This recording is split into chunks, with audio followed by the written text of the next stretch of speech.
Hello friends, आपल्या YouTube चॅनलमध्ये आपल्या सर्वांचं स्वागत आहे। मी आज नाश्त्यासाठी छान असे कांदा पोहे बनवणार आहे। मी या ठिकाणी पोहे चाळणीमध्ये काढून घेतले आणि ते थोडेसे चाळून स्वच्छ धुवून घेतले।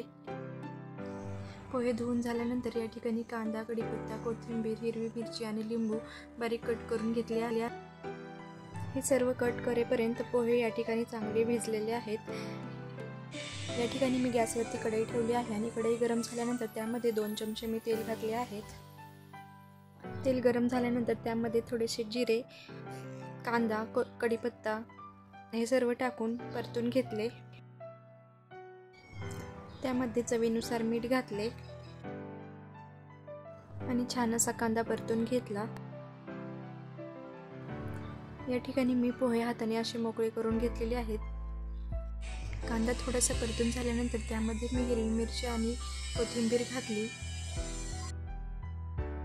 हे सर्व हलवून घेतले आणि हलवून झाल्यानंतर यामध्ये मी अर्धा चमचा हळद घातली आहे आणि परतून घेतले। तुम्हाला हवे असतील तर यामध्ये तुम्ही शेंगदाणे पण घालू शकता, पण मी नाही घालत आहे। या मिश्रणामध्ये मी अर्धा लिंबाचा रस आणि थोडीशी साखर घालत आहे। असे मिश्रणामध्ये लिंबू आणि साखर घातलेले पोहे मला आवडतात, म्हणून मी घालत आहे। तुम्ही पण एकदा घालून बघा, तुम्हाला पण नक्की आवडतील। हे सर्व हलवून झाल्यानंतर त्यामध्ये मोकळे केलेले सर्व पोहे टाकून छान असे हलवून घेतले। सर्व पोह्यांना मसाला लागेल असे हलवून घेतले।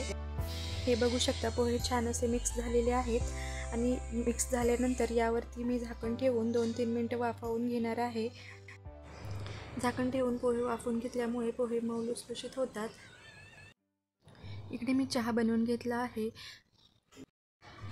पोहे म्हटलं तर त्यासोबत चहा तर हवाच। हे बघू शकता, छान असा नाश्ता आपला तयार झालेला आहे, चहा आणि पोहे।